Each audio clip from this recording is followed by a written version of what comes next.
go. Episode 10 already. We're already at 10 episodes. Man, that's crazy. That's awesome. Under the Scope podcast. Today I'm joined by Elena. Elena Fattakhova. Right? Is that how you pronounce it? Fattakhova? Yes, Fattakhova. you got it right. I'm pretty good at Russian. No, I'm not, but I like to think so. How you doing, Elena? How you been? Great, awesome. How are you? It's well, I'm doing fantastic. So a lot of people think that the semester picks up like right at the end, like a lot of work is coming in, but Mm-hmm.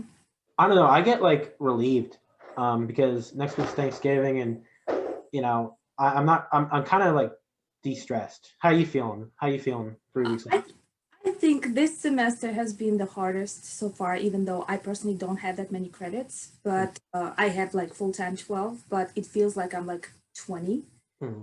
Why? Because I have this leadership position with our research, and that has been a lot of work and a lot of body involvement. So it's been busy, but I totally agree with you that it kind of, to me personally, feels a little more relaxed now. Last week was the craziest one. I think it picks up right before Thanksgiving, like where everybody's pushing, especially with this COVID situation, because we're not going to be on campus anymore. Hmm. So things going to be virtual. So I think this was like the hardest week, but it's getting there to the end. Yeah, no, we're certainly getting there. I think a lot of people, like the professors, like everyone, just kind of wants to be done with this, right? So Yeah.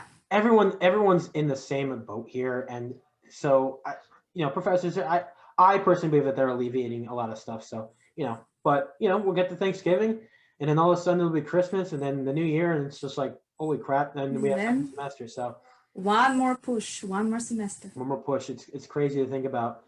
All right, Elena, I want to start with this because um, for those who don't know, you're actually from Russia, and Yes. so I want to talk about that a little bit.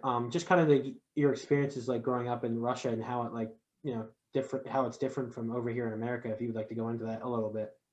Sure.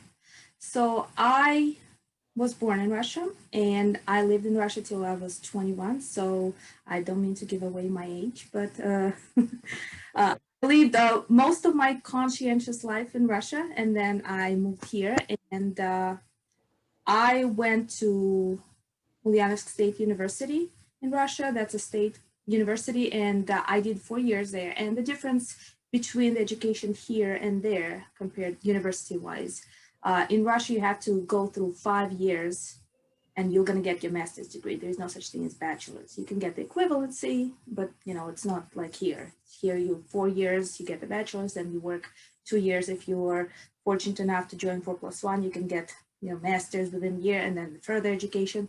So I got my equivalency of bachelor's because I only did 4 years, and now I'm here, and it's been different. Mm. The main difference, I would say, the college education in Russia. When you apply to get accepted to a certain program, the degree of study, you don't really have any choice in the classes you're going to take because everything is set up for you. So this is a curriculum, this is what you're going to do, and everything is outlined for you. Here, you have more of a choice. So this can be a good thing. This can be also, in some cases, if you don't make correct choices, if you don't think really consciously what you want to do, and if you don't have that goal ahead of you, you can take the wrong courses. So you got to focus, and you got to really stick with your advisor. No, for sure. Do you think learning in Russian is easier than learning in English? Like, not even just in chemical engineering, but just in general? Like, is it easier in Russian? Do you think? You mean Russian language or Yeah, Russia country?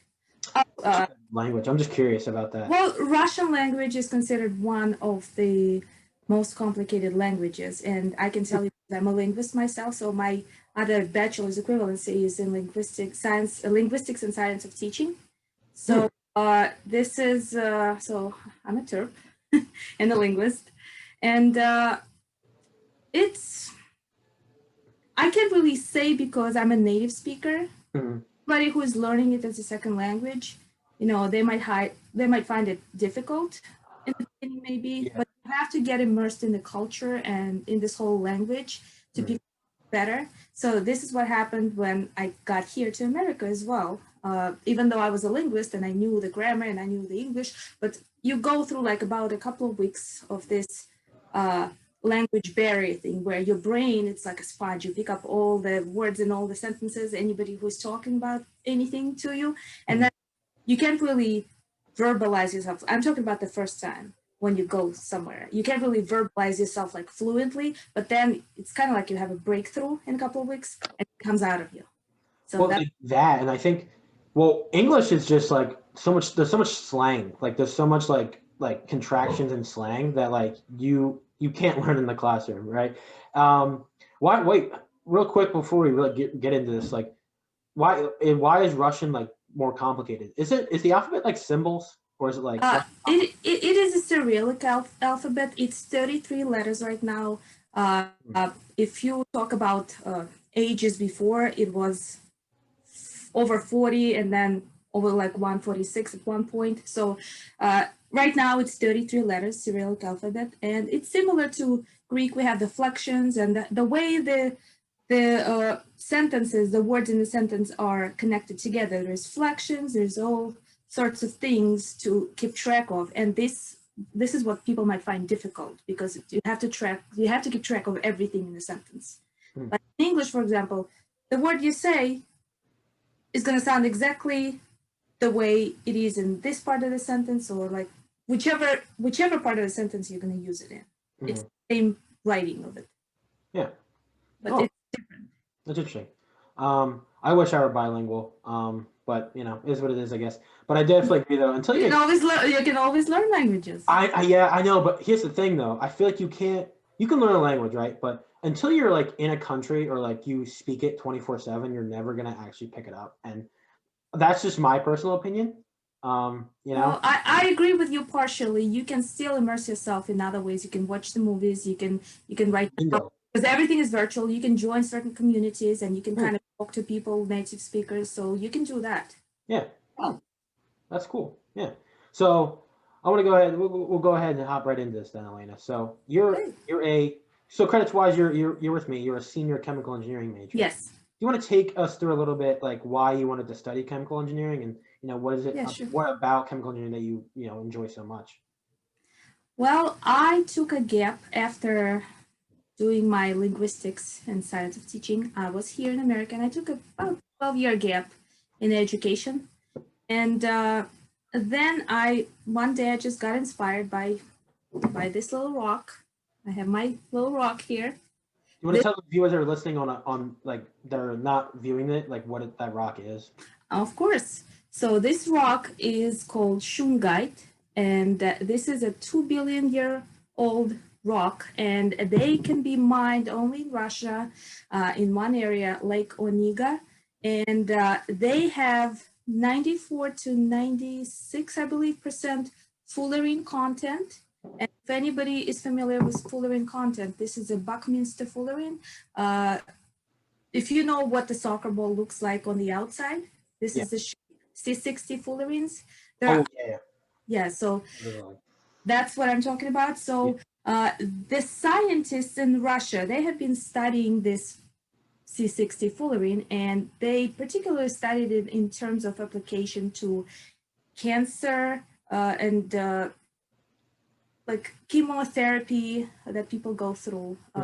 They would do the tests and people would be, the fullerene would be, C60 fullerene would be extracted, and then they would try to do some kind of studies when people were going through chemotherapy. They would, I guess, ingest it, and it showed some areas of success that people didn't have to recover after the chemotherapy so long compared to when they, took the fullerenes. So what I did is I didn't have the lab, but there were other studies done about the water, and specifically by Masaru Emoto. Water has memory, if anybody's interested to watch that. So water can take on different qualities of, words, thoughts, any kind of, it picks up the energy and you can kind of restructure the water. It has memory, and there were studies done and there were pictures taken on the water. It's very interesting, so I recommend it to everybody. And what's it called? Water has memory. This is a study or a movie? It was a movie? It's a movie, but it shows a lot of the studies done. Okay, cool. So what I did is, and this has been done for many years, 17th century in Russia. So you put this rock into the water, and it has its qualities. It kind of disinfects the water. It kind of purifies it in a way. And so what I did is I used this rock in the water, and I restructured it, and then I kind of was my own guinea pig because it's safe to drink. It's just water. So I always suffered from allergies, and I noticed I could only take Claritin D 24 hours, and that would be the only thing that would help me for like 12 hours, and then everything would start running. So when I was drinking that water, I noticed that I really didn't have the symptoms during those hot seasons. So that was one of the things. It kind of gives the water antioxidant properties, I would say. And then another thing I did, I tested, I have the poison oak and poison ivy exposure. So I used that water, and whatever I did before, it didn't help. You know, it's the worst thing you can get, and then you start scratching and it spreads. So I used this water. I figured, you know what, let me try and see if that works there. So I just used a cotton ball, and I just put a little water on my wound and let it air dry, and it stopped itching for a few hours. So I reduced my healing time significantly because I wasn't scratching it and I wasn't spreading it. Not that it was treating it, but you know, this was interesting. And this is how I got into this whole chemical engineering idea, because I really wanted to know how things work. Experimentally, I know they work. So it's like a little... Totally. Like you did it from your own experience. Yeah, I wanted to know the mechanism of how things work. I want to know how it is, and then I want to be able to explain it, and I want to study it, and this is how I got into this chemical engineering field. So, Elena, real quick, just so like the viewers kind of understand, just so like I understand this as well. So you had basically allergies, and you had like poison ivy, like rashes, whatever, right? Yeah. Okay. So that rock you had, what was the rock called again? It's called Shungite. Shungite? Shungite. Yep. So it's Shungite, and that rock is a C60 fully reimpact. Fully reimpact, which is a high content. Right, which is, for people that don't know, basically its molecular crystal-like structure looks like a soccer ball, right? That's what it, like, so yep. You can imagine what the basic soccer ball looks like. If you can imagine that sphere, there's 60 carbon atoms within it, and it looks like that. Honestly, you're better off just looking it up. It'll make more sense. But so you dissolve that rock in water? I didn't dissolve it. I just dumped the rock, and you just keep it there overnight. And whatever magic happens, this is the reason why I wanted to study this. This is why I wanted to get into chemical engineering, because I know it works. I just want to know how. I want to be able to explain the details, mechanism, and stuff like that. So what made you want to do that, though? Why did you put the rock in the water? Like, did you just like screw it? I always like to do research, and this most like different holistic ways of doing things. And this has been known since 17th, 16th century in Russia. And then you know what? I was doing this healthy lifestyle, and this is one of the things that I did. But then I really got into really figuring out like how it works and why it works. I did more research on the studies that have been done, and you know, there were a lot of studies done in Russia specifically with those cancer therapies, and then the I guess post recovery time after this chemotherapy. So when you put the Shungite in the water, you left it overnight, and then when you applied that water to your like, you can just drink it. You can just drink it like and then all your like symptoms went away, like everything just went away. It's not that they went away permanently. They went away temporarily, but I didn't take the medication, and this was the big difference for me. So it did something to me. Wow, that's really interesting. Okay, so this is how you initially got into chemical engineering. You wanted to study how that actually works. Yes, exactly. Right. Okay, awesome. So did you further study that Shungite rock, or did you kind of move on from that? But you went on to, because I know you did. Well, this was kind of like the push. Got me into this whole field, and then I was looking around different schools, and I'm a non-traditional student, so I went to 2 community colleges because I was kind of figuring out where I wanted to go with this. And I took some courses applicable to engineering. I got in touch with Drexel people, and they told me what they required because I was really interested in their program originally. But then I came to Widener for the transfer student event, the open day, and I met Dr. Patil there. And that was it. So we'll go ahead because that's a good transition right into this because I know your research, his research, your guys' research is um, cancer immunotherapy. So Hmm. let's go ahead. Let's hop right into this because I think it'll connect it really Sure, well. So you want to start with like a little bit of background on your research first, like what, like if people that sure, like what it is and like what's the background. So go ahead. sure. So we are doing cancer immunotherapy research at Widener Nanobiolab with Dr. Patil, and the goal of our research is to find the small molecular inhibitors, bioactive molecular inhibitors of um, PD-1, PD-L1 mechanism in cancer. And I probably have to go into what it is so people understand a little more. Hmm. So if you look at cancer cell and the T cell is the immune system's cell, our innate immune system. So what we're trying to do, we're trying to optimize our innate immune system to be able to fight the cancer. And the way that the mechanism goes, the PD-1 protein is expressed on the T cell. It's our good immune system cell. And then the PD-L1 protein is expressed on the cancer cell. So when they're like a key and lock system mechanism. So when the cancer cell matches up with matches up with T cell and use those proteins. Your antibodies, right? So it's like we call it a secret handshake. So when they make this connection with the proteins, PD-1, PD-L1, that tells the T cell, cancer sends a message to the T cell saying, I'm not your enemy, don't kill me, don't touch me, I'm a friend. So we call it a secret handshake. Hmm. What our goal is to prevent this interaction from happening, and we are looking for smaller molecules because right now there's 6 antibody treatments that have been FDA approved. One of them is Keytruda by Merck, and we're using this as our control in the experiments. And they have their own limitations. There's like low bioavailability, there's high cost, there is Yeah. very low penetration because it's a large molecule. So there's many things that come with it. And then there's also adverse immune reactions because here's the thing, that cancer cells, they tend to overexpress this PD-L1 protein. But Hmm. protein also is being expressed on healthy organs and tissues in the body. Hmm. So if this is like a protective mechanism for the cancer cell, Hmm. and if we have this let's say Keytruda or any other approved antibody in the body, you get like injections every so often, and they can cost.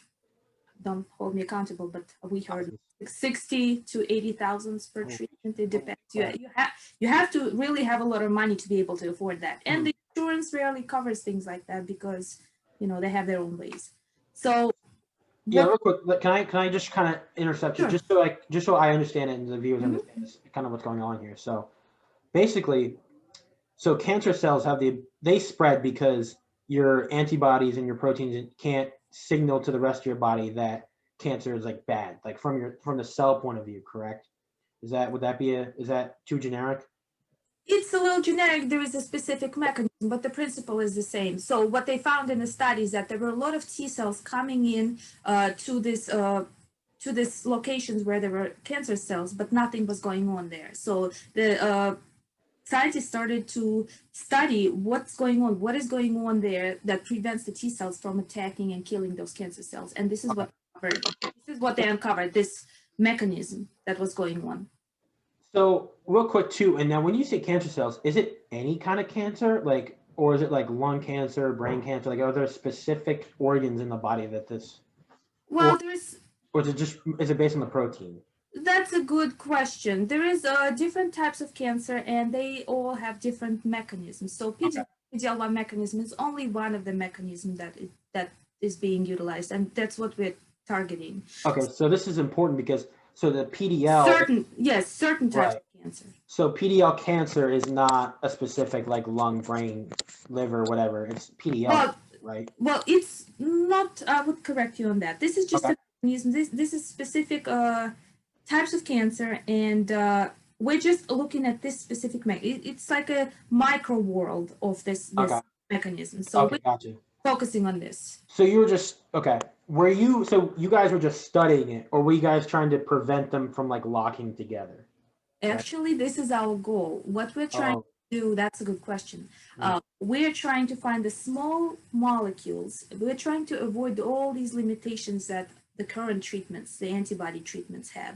mm, And we are going through the database of the small, they're either investigational drugs or already FDA approved drugs. And we are doing two methods here. We're doing the computational analysis, and then we narrow down a large database, and then we narrow down our criteria. And I can go further into that if you want me to, but just to I'm going to do a little bit. like a little overview. So we narrow down the based on the criteria, the types of molecules that we're going to be further testing experimentally. And based on that, we're going to get the results. And this was what we were doing 2 years ago when I joined the lab. For this particular senior project, we're doing a little different approach. We're doing PDL1 dimerization approach. So Awesome. So, okay. Okay, gotcha. So, what have you guys found? Like, what are the conclusions right now? And then, can you explain a little bit more what the current project is like? Like, what are you guys doing right now? So, what have you guys found? Sure. What's the project right now? So for the project right now, like I said, we are focusing on PDL1 dimerization. So PDL1 is the protein that is expressed on the cancer cell. Okay. So imagine we all talk about coronavirus. We have this visual right now, right? Yeah. An example. You see those little spikes on this main bowl. Yeah, So imagine those little spikes are kind of like PDL1 protein. And the cancer cell is that little ball. So yeah, okay, that makes sense. there, so multiple. So what we're trying to do, we're trying to find a way to bind them together, like this, two of those PDL1 proteins on a cancer cell.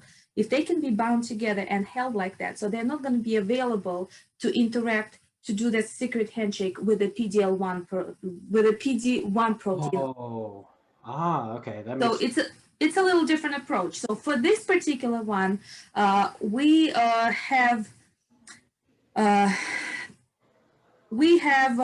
Bristol Myers Squibb. They discovered several molecules, and they were able to do that. Specifically, what we're talking about, they were able to connect those PDL1 proteins and hold them together. So we're using that as a control as well. And we are doing the database screening based on the criteria that would probably should go into the pocket here. So when the PDL1 proteins, when they bind together, there is a pocket in the middle. And this is where this molecule would be that holds them together. Yeah. So they did the X-ray crystal structure. Yeah, it's like crystallography. Yeah, so we took out this molecule of that pocket, the known molecule. So what we're trying to do is we're trying to fit the database of the experimental drugs, of the FDA-approved drugs. As of right now, we're working with about 10,000 molecule database. So we're feeding all these molecules to see how well they will fit in the pocket, how many interactions they will have, how good the interactions are, and if they're going to be able to hold the proteins together. It has to be on both proteins. Yeah. So that's what we've been doing. And our result would be intermediate result, 6 molecules for the computational analysis. We're looking to narrow down those 10,000 molecules into 6,000, into 6, and 6 molecules, we're going to test them experimentally next semester. Wow. To actually see if it really is going on. Right. That's awesome. So it's not necessarily a cure, right? It's not necessarily a cure you guys are working on, but you guys are like almost like dumbfounding the cancer cells by like getting it to like not connect. Actually, this can be the way to prevent cancer from growing. And here's the thing that we just learned. There was an article that came out not long ago, the recent one, that says right now the trial recruitment, the human trial recruitment for the antibody treatments in America is down because they are looking at other options. And actually what we're doing right now is being on the cutting edge, at the tip of the spear, to find those other ways to treat cancer. Gotcha. Okay. Makes it even more important. Okay. So I want to just clarify this one more time. So because I'm really interested in this, but I want to make sure I have it right, and I'm not confusing your research here. So would you so is it PDLI or what is it? PDI? PDL PDL? 1. PDL1. Okay. This is the That's the binding site, right? this is the protein that is being expressed on the cancer cell. Right. Okay. And then there is PD1, and that's the protein that's being expressed on the T cell. Okay. So if you can so you're trying to change the active site of the PDI on the cancer cells, correct? By getting them to stick together, right? Because that would change the active site. Actually, we are targeting the active site. Active site is where this whole interaction happens. This little pocket that we're targeting. So this is the area where the interaction occurs. So what you're trying to see what it's made out of, basically, right? Or what?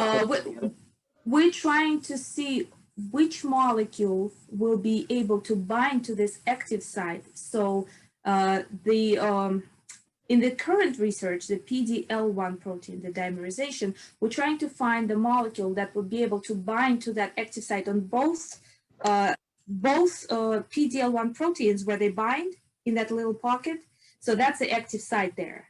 So we're trying to fit the molecule, make sure that there is all criteria, the binding happens on both ends. So it's like, this is how I compare what I compare it to. You have these big giants, and you're just a little guy, and you have 2 arms or maybe even more arms. Imagine an octopus. The more the better, the more the merrier. So if you're there, you have to hold them together. You're like a magnet. You have to grab them with as many arms as you can, and then you have to grab both of them, and you have to hold them tight, bring them together, and then hold them tight, making sure that they're not going to go anywhere. Wow. So you're a magnet, and you're holding them together.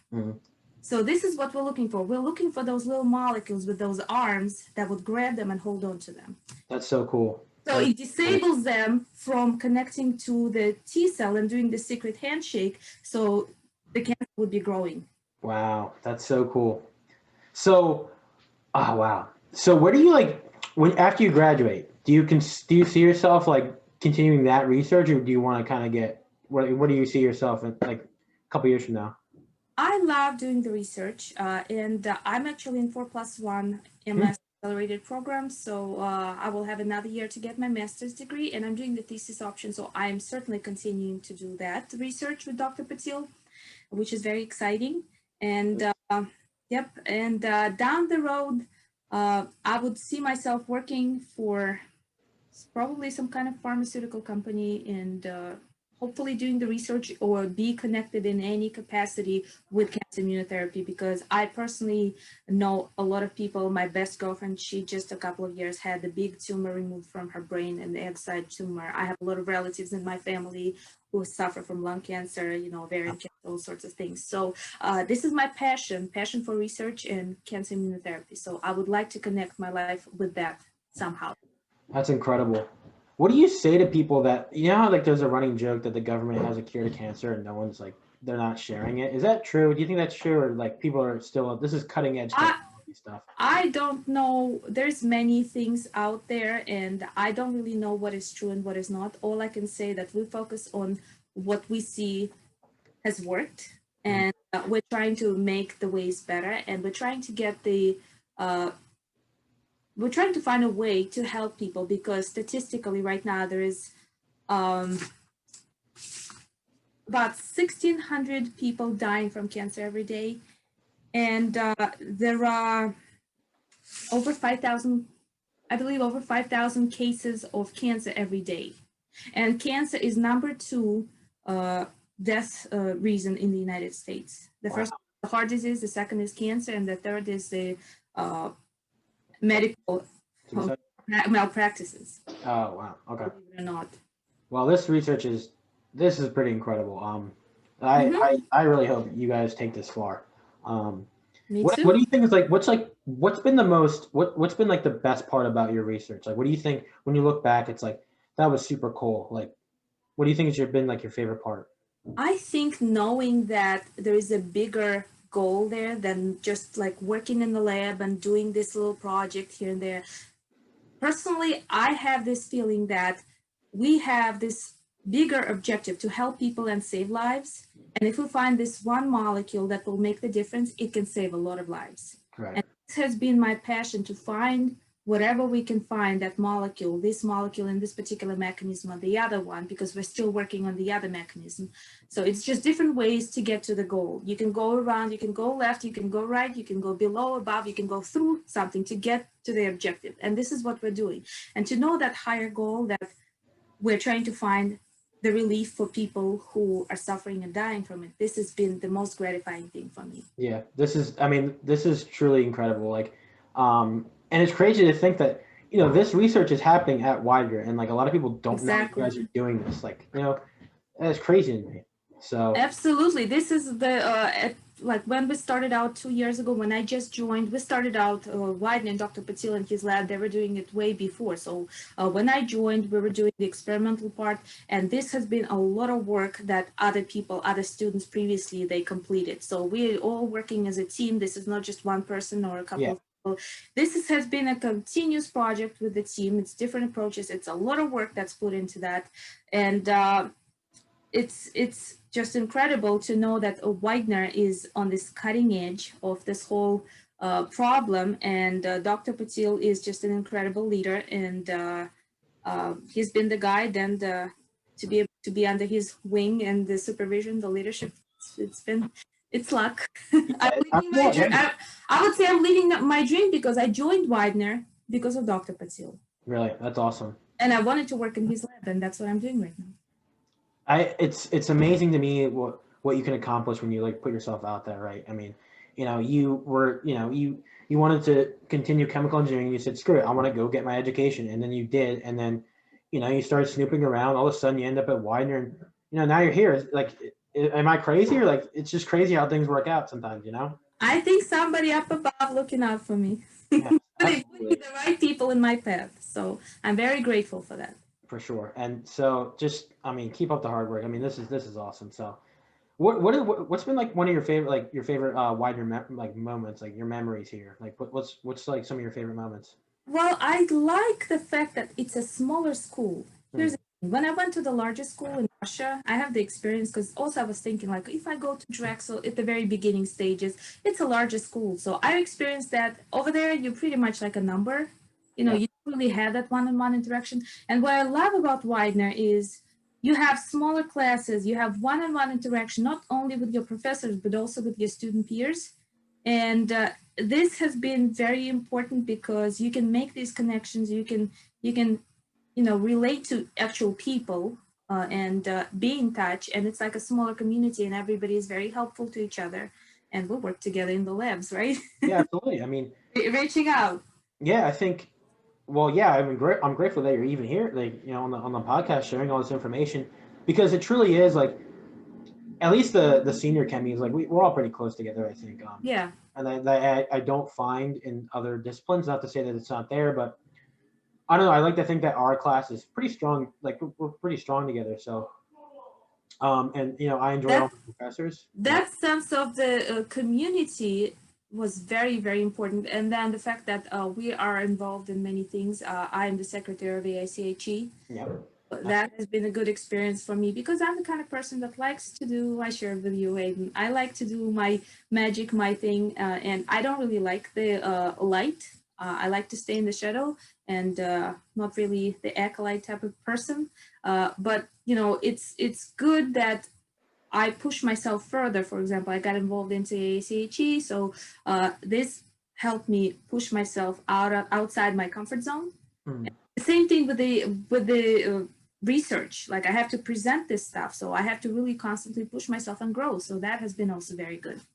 No, I think because I was actually going to ask you some advice to future students because, you know, a lot of people get nervous. They like to work on their research and they just like presenting their stuff and that's all they want to do and there's absolutely nothing wrong with that. But Hmm. I would just argue that if you aren't sharing these things though, people aren't going to know that all this research is going on. You know what I mean? And I think it's Exactly. important to share at least. So I I agree with you absolutely 1,000% because I participated in Circa not this summer but last summer, Yeah, and 2019, yep. it has been a very amazing experience for me just to be able to be exposed to all this research that's going on at Widener and to know that there's research happening in the areas that I didn't even think that you could research that, right? Right. So that's been a lot of fun and really incredible to get to know what other people are doing and to share what you're doing. And again, you are constantly growing. You got to get comfortable with getting outside yourself and just don't stay where you are. If you want to grow professionally, and I know it's very hard because I'm the type of person that you really have to really push yourself and kick yourself sometimes to get outside the comfort zone. But if you do that, you will grow as a person, you will grow professionally, and the sky is the limit in your future career. And my advice to Widener students would probably be keep pushing the boundaries and get involved in the research. You have to really get involved in the research, and you have to really try and find what your passion is and follow your passion, because at the end when you graduate you really want to enjoy your job and you want to wake up in the morning being excited like always. Aiden Aiden amazes me every time I see him in the class. I don't know what you're drinking or what you're eating. I would like to see that to get that energy. I'm high off life. Listen, I'm grateful to even be here right now, to be surrounded by all these, like, all my professors, all my classmates. Like, you just have to be grateful for where you are, and Exactly. if you live you live that positive attitude every day, like every day is a good day. Like, I never have a bad day, and But I kind of want to go back to the 2 points that you just said, because Sure. originally, like, I think, let's say you're more on the shy, like you're more of a shy student, right? Let's just say Hmm. you're more shy, and there's nothing wrong with that. No. But there's the potential to grow. There's so much ability to grow, and I think that what's important to point out, though, is no one's asking any student to present their research at the ACS symposium, like in front of Hmm. thousands of people. No one's asking you to do that. Um, no one's asking to be a part of 3 or 4 organizations and be the president of each single one. But I think you have a civic duty to yourself, and to yourself and people around you, to just get involved a little bit, right? Yep. Start by doing your research, right? And then do one presentation. If you do the circus presentation, that's great. Do one. Let's say now you're a secretary at ASHE, right? That's a great first step. That is awesome. Hmm. Like, there's little steps that you can go, and then by the time you graduate, you're giving presentations at ACS, and you're the president of ASHE. Like, there's so many things can happen, and some people Yep. it's all about taking that first step, I think. I would absolutely agree with you. And this is a great practice before you actually get into the real world where you get a career. And at that time, you have to be able to, feel comfortable presenting. And it can be very terrifying. So this is how I look at it. Mhm. Look at all of these experiences as a practice before I actually get into the career, the actual real life application. Not that right now what we're doing is not real life application, it Yeah. is. Mhm. I'm talking about on a bigger scale when you actually have a job and you have to present before thousands of people. So you have to build up that strength, that confidence in you. And these are the smaller steps. If you keep pushing yourself like a little step at a time, it all accumulates and it all builds up. And it makes you a better and a stronger person, both personally and professionally. Elena, do you have, like, any, like, regrets, or maybe not regrets might not be the right word, but do you think that there are some things looking back that you would have done differently? Uh, I think, here's what I think about it. I probably would get involved in the research earlier Mhm. because I was a transfer student. So the first year I felt like I had to really prove myself, because you have to show the grades and everything, even though I came with very good grades, still, it's a little different. You have to prove yourself to the actual university, Widener. Yeah. So I probably would get involved in some research. If I know Dr. Patil wasn't available at the time because he was the dean, uh, Mhm. but maybe I should have put more effort into getting involved in any kind of research just to test out. Again, you don't have to stick with one thing. If you Yeah. don't know what you're gonna like, you can try different things. That's the advice for other students. Absolutely. Try this research, you can try that one, and find yourself, find what your interests are and what your passion is, and you'll get the experience. The experience is never wasted. You learn from anything, Yeah. and you move on with that baggage, with that good baggage. Yeah. I And think I think it's just as important to figure out what you don't like in life. Yes, just as what you do like in life. Like there's exactly. absolutely reasons to, if you're working a job, let's say you're working an internship and you're like, let's say you're doing an internship in like, hydrology or like water treatment, and it's like, wow, I Hmm. really don't like this. Well, it's like, okay, well now you know you don't like that, so let's change Exactly. it. Right. 1,000% correct. Yep. Well, Lena, I just want to, I thank you for coming on the podcast. This is, Thanks for having me. yeah, Thanks for asking. You had to really push me outside my comfort zone, so thank you for that. because you do great things. I think people should know about it. Absolutely. Thanks. So again, thank you for coming on. Um, Thank you for sharing your research. That is super cool. I told the viewers I'm gonna put, if you're interested in more about Elena's research, she presented at one of Drexel's symposiums. So if you want to learn more about that, I'll leave a link in the description. You can check that out. One more thing, Yeah. if I could add, just also one advice to students. You can go through the summer if you don't get involved into the CIRCA, research program. There are other ways to do that. Like last summer during the COVID pandemic here, Dr. Patil reached out to me and other students, and we joined on his project. So we actually published a paper on COVID-19.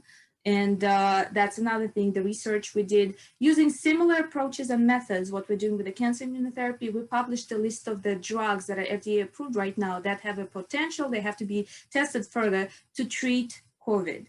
So that's the thing that you can get involved in, anything. So don't just think, okay, there's this going on or that going on, it's too much. Always get involved in something, because this is all the experience that accumulates. Is that paper published? Like, can anyone read it?